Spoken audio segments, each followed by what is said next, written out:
कोण काय सांगितलं आणि चिडचिड होते ना मग. आणि ते माझ्याकडे झालं होतं खूप चिडचिड. कोणी काय बोललं की असं वाटायचं काय आहे ह्याचं? असं म्हणजे आता काही नाही वाटत. तो पहिला दिवस मला अजून पण आठवतो. म्हणजे असं मी येताना पण विचार करतो की मी जाऊ की नको? की मला ते काय म्हणून समजतील, मी त्यांच्याशी काय बोलू? आणि मी काय सांगू आता, म्हणजे मी पंचकर्म मेन माझं हे होतं की मी पंचकर्म पण करून आली आहे ना आणि तरी मला बरं वाटत नाहीये. तर मी त्यांना काय सांगू माझा आजार वगैरे. पण मी जेव्हा भेटली आणि तुम्ही मला सगळे जे विचारलत ना ते म्हणजे म्हणतात ना हिट झाल्या सगळ्या गोष्टी की नाही हेच आहे, हेच आहे, हेच आहे. आणि मी बोलत गेली, बोलत गेली, बोलत गेली. आणि मी संध्याकाळी मी त्याच दिवशी संध्याकाळी जेव्हा मी घरी गेली ना, म्हणजे असं वाटलं की कोणीतरी आपल्याकडून ना काहीतरी मोठी गोष्ट अशी बाजूला सारली अशी, की असं हात फिरवताना आणि जादू होते. एक्झॅक्टली तसं. त्या दिवशी मी घरी जाऊन मला भूक पण लागली भरपूर. मग मी खाऊन गेली मॅगी बनवली. मॅगी आणि नंतर जेवण बनवते. म्हणजे असं होतं. भूक लागायची मला खायला मन नाही व्हायचं. पण आता ना सगळं व्यवस्थित टचवूड. तुमच्यामुळेच ऑब्व्हियसली.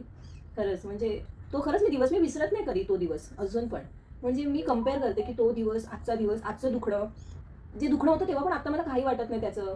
म्हणजे रात्री झालं तरी मला सकाळी एवढी मी छान असते ना, मी मस्त उठते वगैरे.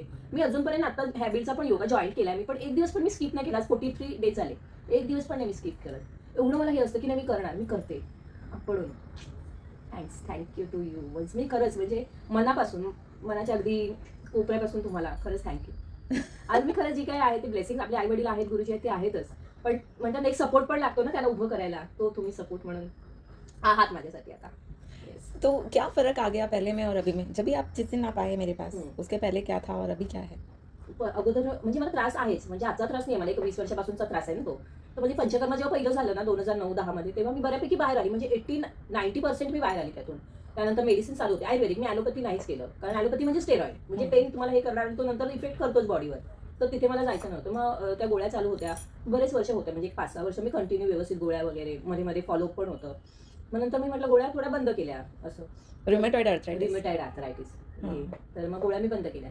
त्यानंतर मग जसं-जसं एज वाढतं तसं-तसं पण गोष्टी इफेक्ट करतात ना. एज वाढतं, त्यानंतर आपल्या लाईफमधले प्रॉब्लेम्स येत गेले एक. जसे वडील आजारी पडले, आई आजारी पडली, त्यानंतर थोडं फायनान्शियल क्रायसिस, म्हणजे असे एक गोष्टी होत गेल्या. आणि कळलंच नाही की ती एवढ्या इफेक्ट करतील आपल्याला. कारण जसं एज वाढत जातं तसं-तसं त्या अशा बाहेर येतात ना गोष्टी आजाराच्या. ते हं. खूप असं ओझं. म्हणून मग मी त्या 5-6 वर्षात मी काहीच करू शकले नाही. म्हणजे घरात फॅमिली मेंबर्स आजारी असल्या कारणाने मला कुठे काहीच करता आलं नाही. म्हटलं ही प्रायोरिटी आहे, की इथे मला प्रेझेन्स राहणं आणि त्यांना बघणं गरजेचं आहे. तर मग ते झालं. त्यानंतर मग आई माझी वारल्यानंतर मग मी आता 2025 24 मध्ये आई वारली. मग 25 मध्ये मी परत पंचकर्मा. पंचकर्म केलं. हाँ, मई में किया ना मे आपने मे पंचकर्मा? 2025 मे मध्ये. हाँ. आणि वाटलं बरं, पण काही जे पेन्स होते ना, ते तसेच होते. म्हणजे ते क्युअरच होत नव्हते. उलट ते वाढत राहिले. जसं लेफ्ट हँडचा हे होता. म्हणजे हाँ, तो वो तो हात बहुत स्टिफ था. हां, म्हणजे उसके हातच तो उचलायला फ़ोटोज़ भी हैं. येस, मानेकडचं वगैरे. मी हं. म्हटलं हे असं नाही व्हायला पाहिजे ना, एवढं मी पंचकर्म म्हणजे मी म्हणत नाही की मला पूर्ण जादूसारखं, पण काहीतरी रिलीफ मिळायला पाहिजे ना आणि औषधं पण चालू आहेत. मग मे, जून, जुलै असं मी आपली रोज माझं काय करत राहायची. पण काही त्यातून बरंच वाटत नव्हतं आणि म्हणजे असं मला एक भीती वाटायला लागली मनातून, की आता हे असंच राहणार का? मला आयुष्यभर असंच राहायचंय काय दुखण्यातच? यातून कधी बाहेरच येणार नाही. तर मी असं सर्च करत होते. म्हणजे YouTubeवर मी काही असे व्हिडिओज बघते त्या संदर्भातले, असं की आपला आजार आहे, मग त्याच्यावर काही इलाज आहे का? किंवा असं.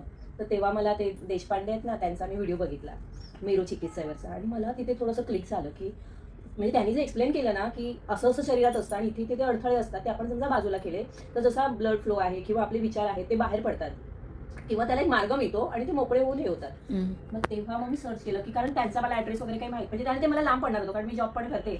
आणि म्हटलं नाही तेवढं मला शक्य होणार नाही. मग मी परत Google सर्च केलं, की मेरू चिकित्सा जवळपास निअर बाय मी. हं. तेव्हा मग तुमचा नंबर मिळाला. त्याला पण मी आठवडा घालवला मध्ये. तुमचा नंबर मिळाल्यानंतर पण. कारण मला असं होतं ना, की मी सांगणार काय त्यांना? म्हणजे कसं सांगू? मला समजून घेणारं मिळायला पाहिजे. असं नाही, की हां, हे घ्या गोळ्या आणि हे करा, मग तुम्ही करत असं नको. समजून घेणारं, ॲक्चुअल काही पॉइंट आहे माझा बेस तो मग कळून घ्यायला माणूस कोणतरी असं हवं. हं. मग मी तुम्हाला फोन केला आणि मग पहिल्या दिवशी म्हणजे खरंच म्हणजे म्हणतात ना, असं ते धक्का मारून आल्यासारखीच मी आली होती. स्वामींनी मला धक्का की जा बघतो मी काय ते. आणि मी आले होते आणि त्यानंतर तो दिवस आणि आजचा दिवस. मस्त. म्हणजे मस्तच आणि ते कसं ना प्रोग्रेस होत गेलं. कुठे थांबलं नाही ते म्हणजे कुठे स्टक पण नाही झालं. म्हणजे तुम्ही बॅच थेरपी चालू केली. ती त्यानंतर मग आपण थोडा वेळ घेतला मध्ये, की बॅच फ्लॉवर थेरपीने मला कुठे-कुठे ज्या गोष्टी आहेत त्या रिअलाईज होणं, अवेअरनेस येणं, की आपण कुठे चुकतोय म्हणजे काय गोष्टी आहेत ज्यामुळे आपल्याला इफेक्ट होतात. त्यानंतर मग मेरू चिकित्सा झाली. आणि म्हणतात ना असं डबल डोस गेले आणि असं झालं ते खरंच म्हणजे आणि म्हणजे असं मी ग्रॅज्युअली होत गेलं. असं नाही की आज केलं, उद्या झालं, आज केलं. हळू. पण असं म्हणतात ना त्याचा बेस पक्का होत गेला, की हे आहे आणि आता मी चढते अजून वर. असं सगळं. तिच्या गोरेगावला राहतात, गोरेगाव वेस्टला त्यांच्याकडे. आणि याच्या व्यतिरिक्त काही सांगायचं आहे आता? याच्या व्यतिरिक्त काही म्हणजे तसं काही नाही आहे, कारण मला बरेच इश्यू होते, म्हणजे बरेच इश्यू, हेल्थ इश्यू. स्टिफनेस होता मेन म्हणजे, आणि अर्ली मॉर्निंग स्टिफनेस, म्हणजे नी पेन होतं. दोन्ही पायांचे बोटांना सूज होती, पायांना सूज होती, पायांचे तळवे माझे थंड पडायचे.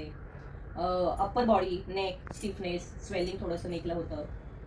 त्यानंतर शोल्डर, राईट शोल्डर तर लेफ्ट शोल्डर माझा वरच नाही उचलत होता. अशा सगळ्या गोष्टी, म्हणजे बऱ्याच गोष्टी. इमोशनल बरेच होत्या गोष्टी स्टक झालेल्या त्या. म्हणजे बऱ्याच एकेका स्तरावर आपण काम करत गेलो. तो असं ते. तुमचे जे पाय थंड होते, तुम्ही मला मला आता आठवतंय, तुम्ही मला सांगितलं होतं, की तुमचे पाय एवढे थंड वाजायचे, की तुम्ही साध्या जमिनीवर पाय रखताना पण तुम्हाला भीती नाही, वाटायची. खरंच भीती वाटायची. म्हणजे मला सॉक्स कमी घालायची एकतर, हां. नाहीतर चप्पल, विदाऊट चप्पल किंवा सॉक्स शिवाय नाहीच. तर ती भीती काय होती नेमकी? भीती म्हणजे दुखायचं ना, म्हणजे तुम्ही पायच नाही ठेवू शकला, पायाचे तळवे खाली, तर चालणार काय आणि काम काय करणार? हा विचार. आणि उभं राहायचं म्हटलं की अरे पायाचे तळवे दुखणार, ही मनात भीती. आता मला उठायचंय, मी कशी उठू? हां. हा, हे विचारायचं मनात एकदमच. अच्छा. आणि म्हणजे असं जेव्हा तुम्ही आलेलात तेव्हा ही परिस्थिती होती, आणि आता काय काय त्याच्यात सुधार आलाय सगळा. आता एक सांगायचं असं, की तुमचं जे रुमेटॉइड अर्थरायटिस आहे, that is a auto immune condition. Yes, yes. हां, आणि तुम्ही जेव्हा आलात तर तुम्ही काही रिपोर्ट्स वगैरे आणि डॉक्टरच्या डायग्नोसिस माझ्याकडे आणल्या. Yes, yes. तर त्याच्यात आपण बघितलं की काय काय Deficiencies डेफिशियन्सीज पण आहे, ते पण आपण त्याच्यावर पण, म्हणजे तुम्ही त्याला एवढं हलकं घेत होतात. मी तुम्हाला सांगितलं नाही, याच्यावर व्यवस्थित तुम्ही वर्क करा. अगदी झोपेच्या टायमिंग पासून मला सांगितलं तुम्ही की ह्याच वेळेला झोपा, ह्याच्यापेक्षा लेट करू नका, कारण ते, आणि ते खूप खूप फरक पडला त्यामुळे. खूप म्हणजे खूप. म्हणजे आपण म्हणतो ना की झोपण्याला आपण महत्व, म्हणजे ठीक आहे ना, 10 वाजता झोपायचं, 11 11:30ला झोपायचं झालं आपण नंतर, पण तो शेड्यूल नाही आपला. मला आता एवढं म्हणजे फरक पडलाय ना माझ्या झोपेच्या शेड्यूलमुळे. आणि मला आता आपोआप 5:30 पावणे 6ला जाग येते. 6 वाजता मला उठावंच लागतं, म्हणजे मी उठतेच, कारण 6:30ला योगा सेशन वगैरे असतं. तर त्यामुळे आपलं सगळं आवरून वगैरे मी आणि रेग्युलर मी योगा करते. तर जेव्हा तुम्ही आलेला तेव्हा तर योगा करण्याची पण शक्यता नव्हती. मला भीतीच वाटायची ना, कारण हात वर जात नाही, बोटं सुचली आहे, मान हे होते, स्टक होते. सकाळच्या वेळेला तर काहीच नाही. म्हणजे मला माझं बेड बनवायचं असेल, उठल्यानंतर आपण बेड चादर वगैरे घडी करतो, ते तर मी केलंच नव्हतं कित्येक महिने. हां. तर आता तुमचा हात जरा पहिल्यांदाचे तर मला माझ्याकडे फोटो आहेत, पण म्हणजे तो किती होता रफली दाखवा, आणि आता हात कुठपर्यंत जातो? अगोदर एवढा पण एवढा म्हणजे नव्हता, माझ्याकडे फोटो आहे. हां. मुश्किलीने, म्हणजे अगदी दुखा, म्हणजे भीतीच वाटायची, आणि एवढा वर करायला भीती वाटायची. आता आता मस्त होतो, दोन्ही तर होतातच, पण आता व्यवस्थित माझ्याकडून सगळ्या गोष्टी. म्हणजे मी इव्हन सूर्यनमस्कार येते. सूर्यनमस्कार आपण सोपा म्हणतो, पण तो डिफिकल्ट आहे ऍक्च्युअली, कारण पूर्ण बॉडी वेट येतं. हां, आहे ना, राईट, येस. त्यामुळे माझा तळवा पण इथे चिरे राहत नव्हता. म्हणजे हा तळवा मी लावत नव्हते बरेच दिवस, म्हणजे नाहीच, हां. दुखतो ना. हां. पण आता मी तो सूर्यनमस्कार करते हां. ह्याने असं. तर खूप काहीतरी सॉर्ट आउट झालं. पाय आता थंड राहत नाही. आता पायाचं बोटांचं स्वेलिंग पण कमी झालं, पायाचं स्वेलिंग कमी झालं. त्यानंतर जे स्टिफनेस व्हायचं ते पण कमी झालं, थंड. आणि आता काही प्रॉब्लेम जरी आली तर ती टिकत नाही. हा, राहत नाही. म्हणजे अगोदर कसं ना, म्हणजे आज माझा प्रॉब्लेम चालू झाला संध्याकाळी, तो आज संध्याकाळ, उद्या संध्याकाळ, आधीचं, आणि त्यानंतर परवाच्या नंतर सकाळी दुपार नंतर हळूहळू कमी व्हायचं. ते पण असं काळजीने मला वावरायला लागायचं. म्हणजे तो 3 दिवस इफेक्ट असायचा. आज चालू झालं तर तिसऱ्या दिवशी ते संध्याकाळनंतर कमी. हां. आणि आता कसं आहे? आता नाही. आता म्हणजे केव्हा तरी समजा दुखलं ना, तरी त्याचा इफेक्ट ना एकदम मनावर येत नाही. मुख्य म्हणजे पहिली की मनावर असं दडपण येत नाही, आता मला दुखायला लागलं, ती पहिली मोठी गोष्ट. आणि त्यानंतर पेन जरी असला ना, तरी असं वाटत नाही की आता मी काय करू नको. तेव्हा मी एकदम डाऊन व्हायची, कारण माहिती नाही, मी वेगळ्या झोनच मध्ये जायची दुखायला लागलं की, कारण भीती वाटे. मुख्य म्हणजे भीती वाटायची मला की आता हे दुखायला लागलं. आता तसं होत नाही, किंवा मनात मन मोकळं असतं, मनावर काही दडपण येत नाही, त्यानंतर भीती वाटत नाही की दुखतंय म्हणून. मी माझं रोजचं जे काम माझं जे आहे करते. मी असं म्हणत नाही की तेवढ्या स्पीडने, हळूहळू, म्हणजे जसं मला जमतं तसं. रात्री मला जे काही माझी मेडिसिन असेल, अप्लाय करायचं असेल, ऑइंटमेंट किंवा काय, ते मी करते. आणि सकाळी मला बऱ्यापैकी मी व्यवस्थित उठते विदाउट पेन. हां, येस, विदाउट पेन. ओके. तो म्हणजे जर याचा सारांश काढला तर तो असा की एकतर पेनच एवढा लवकर येत नाही, असं सांगितलं तर बरोबर आहे. आणि त्यात सर्वात मोठा भाग आपल्या मनाचा आहे, की आपण मनावर काही गोष्टी घेतो ना, की अरे आता दुखायला लागलाय, मग ते लक्ष तिकडे जात राहतं. ते मला ना बॅक फ्लॉवर थेरपीने खूप सपोर्ट केला त्यासाठी. म्हणजे ते येतच नाही मळक की आता दुखायला लागलंय, आता मी कसं करू, आणि ते इमोशनल मी होतच नाही तेवढी अशी. तर खूप सुंदर. अच्छा, how did you feel during your Meru चिकित्सा सेशन? जेव्हा सेशन चालू असतं तेव्हा तुम्हाला कसं वाटलं?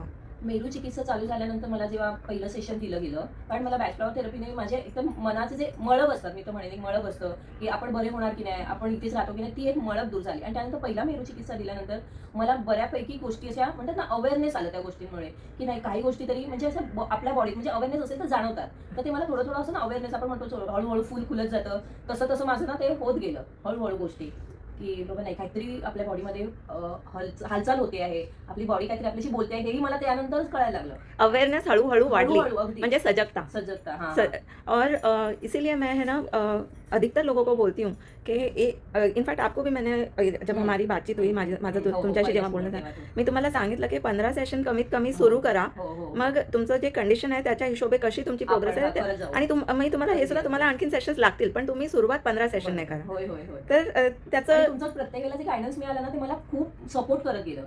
कारण मला ह्यातून बाहेर यायचं होतं. मला इथे स्टक व्हायचंच नव्हतं. हं, कारण लाईफ हे दुखणं घेऊन बसल्यानंतर लाईफ तिथे स्टकच होते ना, कारण तुम्ही कुठे जाऊ शकत नाही, विचारच करू शकत नाही, की मी काहीतरी दुसरं करू शकेन. हं. हे माझं झालं होतं. त्यामुळे तुम्ही जो प्रॉपर वेळच्या वेळी म्हणजे प्रत्येक जो गायडन्स देत गेला, प्रत्येकी मला विचारलं, की आज थेरपीमध्ये काय वाटलं आहे? तुम्हाला काय कळलं आहे? तुम्हाला कुठे काय वाटलंय का? जे मी तुमच्यावर शेअर गेले आणि त्यानंतर मला जो गायडन्स मिळाला तो खूप खूप म्हणजे आज मी त्या गायडन्समुळेच व्यवस्थित बसली इथे आणि तुम्हाला मी सांगते जे काही सांगते ते. अच्छा, मला एक सांगा, मेरू चिकित्सा घेताना असं काही सेन्सेशन किंवा कोई मोमेंट है जो आपको एकदम that stood out to you, म्हणजे एकदम असं? एक तर मला लोअर बॅकचा पण प्रॉब्लेम होता जो मी आता तो तर completely गेला ना? कम्प्लिटली म्हणजे नाहीच आहे आता. म्हणजे मी फील पण नाही करत. खूप वेळ झाला त्या गोष्टीला. हो, तुम्ही हो. मला जवळ-जवळ I think I don't remember which session, पण इनिशियली काही सेशन नंतरच तुम्ही 4-5 झाले होते सेशन आणि मी म्हटलं आता मला लोअर बॅकचा प्रॉब्लेम गेला. लोअर बॅक नी पेन मला आता नाही आहे. म्हणजे मी उठते बसते वगैरे. हो, सुपर. हां, नी पेन नाही मला. आता मी व्यवस्थित हे करते वगैरे. अच्छा, तर आता तुम्ही how would you describe Meru chikitsa to someone who has never experienced alternate therapy खरंच और तर- अल्टरनेट हिलिंग? ओके. अल्टरनेट हिलिंगसाठी समजा खरंच कोणाला सिरियस असा प्रॉब्लेम असेल, तर त्याने समजा आपल्याला एक वेगळं काहीतरी तुम्हाला त्यातून बाहेर यायचं असेल त्या आजारातनं, तर मी तर रेकमेंड करेन की त्याने खरंच ह्या सेशन्स घेऊन बघाव्यात. स्वतःचा एक्सपिरियन्स माझा तर खूपच अवर्णनीयच आहे. म्हणजे मी त्याला आता डिस्क्राईब पण करू शकत नाही शब्दात, जे आज मी एक्सपिरियन्स करते आणि जो माझा अगोदरचा एक्सपिरियन्स होता. हे फक्त आज त्या मॅडम आहेत त्याच सांगू शकतील, जेव्हा ती व्यक्ती सोनल मॅडम. आणि खरंच त्याने एक मी तर खरंच रेकमेंड करेन की ज्यांना जर आजार असेल कुठं ऑटोइम्युन डिसीज म्हणा किंवा जो क्रोनिक आजार असतात किंवा इमोशनल पण माणूस ज्यामुळे तो आजाराकडे वळला जातो, तर त्यावर जरी तुम्हाला काही उपाय करायचे असेल किंवा उपाय घ्यायचे असेल तर त्यांनी ॲटलिस्ट व्हिजिट करून एक कन्सल्टेट करावं असं माझी खरंच. ओके. एक सांगा, ह्या हिलिंगने तुमच्या इमोशनल किंवा एनर्जेटिक लेवलवर काय इम्पॅक्ट दिसला तुम्हाला? एनर्जी माझी आता अगोदरचं मी काहीच म्हणजे आता मी आणू पण इच्छित नाही त्या गोष्टी. मी काय इमोशनल होते आणि माझं काय बॉडी लँग्वेज होती. पण आता मी बऱ्यापैकी म्हणजे आता मला बाजारात जायचं असेल तरी मला विचार करायला लागायचा. मी एकदा घरी गेल्यानंतर पुन्हा निघायचं म्हणजे. पण आता तसं नाही होत. आता मी घरातलं काम आवरून बाबा जायचंय पटकन जाऊन येऊया, तर मी जाऊन येऊ शकते. मी बऱ्यापैकी स्वतःला ऍक्टिव्ह समजते माझ्या दृष्टीने. जे मी नव्हते अगोदर ना, लोकांना वाटते हे काय आम्ही करतो, पण जो जे आजारात असतो किंवा ज्याला जे दुखणं असतं त्यातून तो बाहेर आल्यानंतर ते काय म्हणतात, एक मन असं उडत असतं छानपैकी, असं तरंगत असतं की नाही छान आहे. म्हणजे आपण ह्यातून बाहेर येऊ शकतो, म्हणजे आपण काही करू शकतो. हा जो कॉन्फिडन्स येतो माणसाला ना, तेव्हा माणूस एका वेगळ्याच ह्याला असतो. ओके. तर did it help you to feel more balanced, more calm or connected in any way? Yes. काम मी भरपूर झाले, कारण माझी चिडचिड भरपूर व्हायची, राग पण यायचा माझा. कारण जॉब आहे, आपलं घरचं काम आहे, घरच्या गोष्टी आहेत. आता एक लेडीज म्हटल्यानंतर त्या सगळ्या गोष्टी आपल्याला नाही म्हटलं तरी फेस करावंच लागतं. त्यामुळे होती ती चिडचिड किंवा इथली चिडचिड तिकडे, तिकडची चिडचिड इकडे किंवा अननेसेसरी पण व्हायचं. असं काही नाही की कारणच हवं. पण आता तसं होत नाही. कारण असलं तरी मी नाही, त्या गोष्टी मी अवॉइड करते की जाऊ दे, नव्हतंच आपल्याला त्रास होणार आहे ती गोष्टला जाऊच नाही. आणि तसंच काही असेल की आपण मार्गदर्शन करून किंवा एका वेगळ्या पॉईंटने त्या गोष्टी समजून घेतल्यात, तरी म्हणजे हा विचार माझा आता बऱ्यापैकी म्हणजे मला पण सरप्राईज होतं की काही काही चिडण्यासारख्या गोष्टी होतात तरी मी चिडत नाही हल्ली. की नाही जाऊ दे म्हणून की नको उगाच नाही, होत आहे ना व्यवस्थित, होईल, आज नाही आलं तर उद्या होईल. हे सगळं काउन्सिलिंगमध्ये पण करत होतो ना आपण अगदी, सेशनच्या अगदी, नंतर? अगदी. आणि प्रत्येक काउन्सिलिंगमध्ये व्हायचं हे. And did it help you? म्हणजे भरपूर भरपूर म्हणजे नाही, तो माझ्या बघा मी चिडचिड केली तर माझ्या शरीराला मनावर ताण येतो. मनावर ताण आला की तो शरीरावर होतो आणि माझा आजार आहे ऑटोइम्युन डिसीज आणि मग तो ऑटोमॅटिकली सगळं स्टीफ स्टॉक मग झालं. मग त्यामुळे मी तो सोडून दिला आता. अच्छा, मेरू चिकित्सा के अलावा और भी कुछ आपने ट्राई किया है कभी? मी ह्या व्यतिरिक्त फक्त मी हे केलं, पंचकर्म केलं होतं. त्या व्यतिरिक्त मी बाकी काहीच नाही केलं. अच्छा. And what help you to trust this healing modality? मी बाहेर आली आहे, हा एवढाच ट्रस्ट आहे माझ्यासाठी. बाकी ह्याच्या व्यतिरिक्त मी ट्रस्ट म्हणजे मला काय येतं, मी आता क्लाइंट म्हणजे पण इनिशियली तुम्ही जेव्हा आलात तर हां. तुम्हाला कसं तुम्ही याच्यावर विश्वास ठेवू शकलात? हा विश्वास म्हणजे नाही, म्हणजे विश्वास बरोबर आहे की पहिला आपण विश्वास ठेवणं खूप गरजेचं असतं. विश्वास मी असा ठेवला की जेव्हा मी तो युट्यूबवर हे बघितला का, तिने त्या ज्या पद्धतीने त्या एक्सप्लेन केल्या होत्या गोष्टी आणि ते मला रिलेट झाल्या, माझ्या आजाराशी रिलेट झाल्या, की मला असं वाटायचं की काय इथेच का थांबतोय हे दुखणं, इथेच का फक्त एवढं का. आणि माझं डाईट असं ऑड पण नाहीये की मी काही खाते आहे बरोबर पिझ्झा किंवा बाहेरचं आमचं खाणं नाहीये, तरी ह्या गोष्टी एवढं प्रिकॉशन घेऊन सुद्धा होत आहेत. मग ते एक गोष्ट. आणि मला ह्या आजारातून मुख्य म्हणजे बाहेर पडायचं होतं. मला ह्यामध्ये राहायचं नव्हतं. ह्या सगळ्या ह्या मनस्थितीत, ह्या परिस्थितीत, ह्या मानसिकतेत, ह्या शारीरिक व्याधीमध्ये. तर तो एक मोठी गोष्ट होती माझ्यासाठी. How did you feel being guided through the session? या सेशनच्या दरम्यान जे गायडन्स तुम्हाला मिळत राहिलं सेशनच्या वेळी, तर त्याच्याने तुम्हाला असं चांगलं काय काय म्हणजे काय अनुभवलं त्यावेळी? गाईडन्स म्हणजे मला प्रत्येक वेळी सेशन घेतल्यानंतर किंवा थेरपीच्या वेळी जेव्हा हां, आपण तेव्हा करतो, पण. तेव्हा पण म्हणजे जेव्हा विचारलं गेलं की आज काय वाटतं आहे, म्हणजे कुठल्या कुठल्या इमोशन्सवर तुमचा आता किती कंट्रोल आहे, किंवा काय तुम्हाला आता जे विचार अगोदर होते त्याबद्दल आता काय वाटतं आहे, आता त्याबद्दल तुम्ही काय फील करता आहात, किंवा आता तेवढ्याच प्रमाणात तुमची चिडचिड होते का, तेवढ्याच प्रमाणात तुमच्यावर असं मनावर भार येतोय का त्या कुठल्या गोष्टींचा, ऑफिस वर्क आहे किंवा कामाचंही आपल्या बर्डन असतं घरातल्या, किंवा कुठल्याही गोष्टींचं की रिलेशन्स आपले घरातले असतात नातेवाईकांचे, ते एक बर्डन असतं. तर तुम्ही जसं जसं विचारत गेला तर प्रत्येक वेळी त्या गोष्टी मी सॉर्ट आउट, म्हणजे तुम्ही त्या पद्धतीने सॉर्ट आउट केलं की ही गोष्ट आपण कशा पद्धतीने मांडणं किंवा कशा पद्धतीने ती स्वीकारणं हा एक सुद्धा हे असतो ना. आपण प्रत्येक गोष्टी निगेटिव्ह बघत राहिलो की त्याचाही परिणाम होतो. तर त्यामुळे ही गोष्ट आपण पॉझिटिव्हली घेतली तर त्याचा वेगळ्या प्रकारे शरीरावर परिणाम होतो आणि तुम्हाला खूप हेल्पफुल झाला.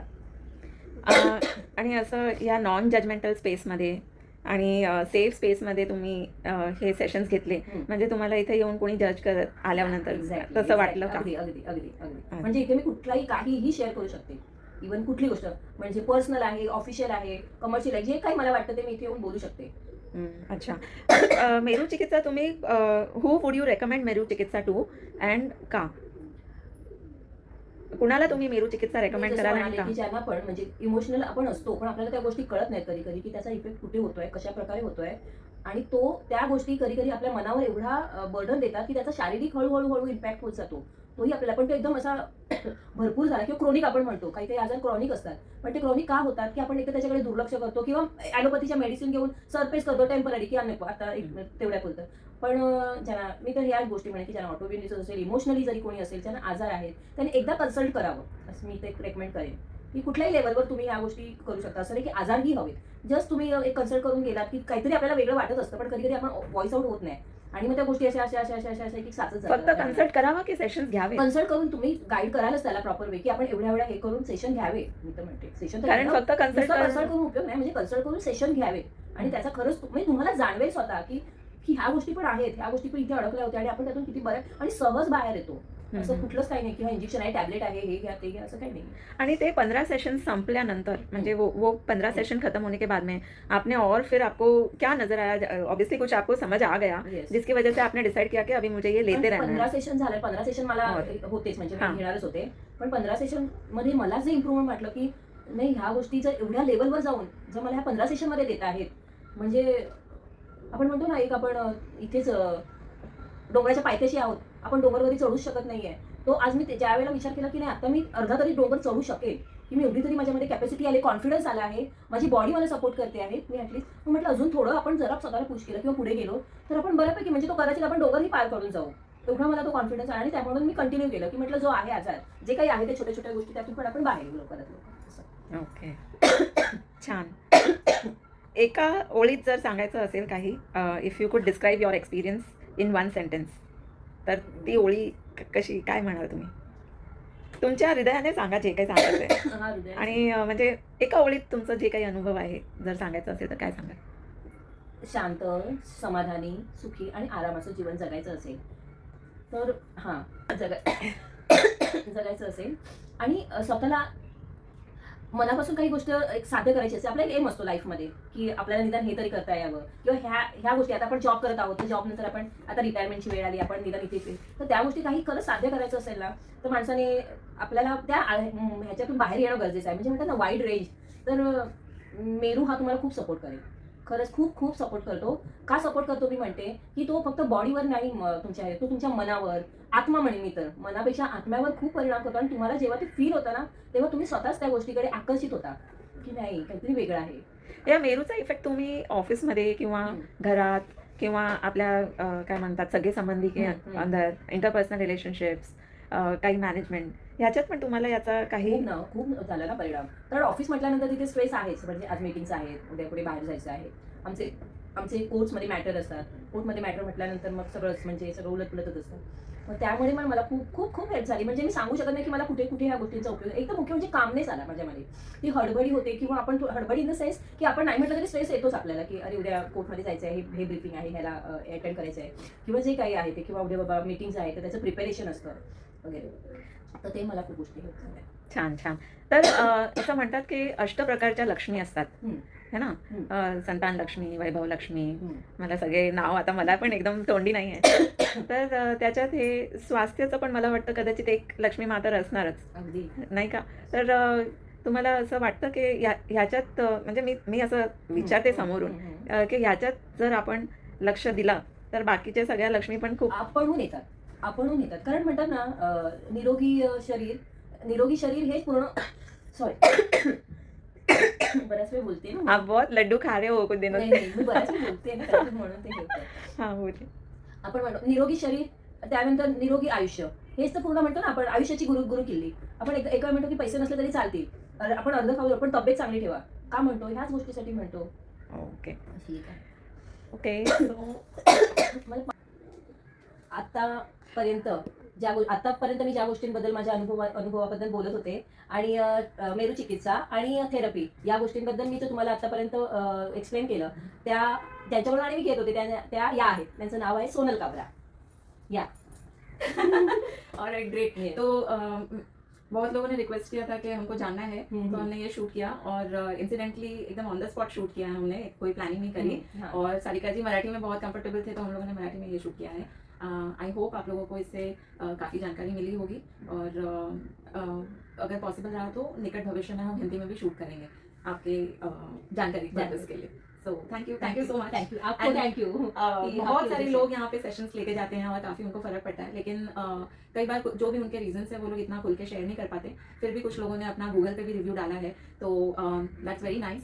और सारिका जी, इसीलिए मैं आपका स्पेशली धन्यवाद कर रही हूँ कि आपने इतना अच्छे खुले दिल से ये सारी बातें शेयर ये की। मेरा खुद का अनुभव था कि जिससे मैं बाहर निकली हूँ, और आज मैं जो फील कर रही हूँ वो बस वो मैं ही वो बता सकती हूँ, और कोई उसको फील भी नहीं कर पाएगा कि आज और मैं क्या कर रही हूँ। सारिका जी की एक बात जो मैंने नोटिस करी जब से मैं इनसे सेशंस के लिए इंटरेक्ट कर रही हूँ, सेशंस दे रही हूँ, तो ये मतलब शी विशेस वेल फॉर एवरीवन। तो उनको भी ये लगता है, और मुझे तो खैर लगता ही था कि और भी लोगों को पता चले कि ये मेरू चिकित्सा क्या है और इससे कितनी उनकी हेल्प हो सकती है। बैचलर थेरेपी भी है साथ में, तो इट्स सो नाइस कि आपने आज शेयर किया। तो आई होप सभी को बहुत ये लोगों को यूजफुल होगा। useful होगा। Yes, exactly. Alright, great, Thank thank you. You.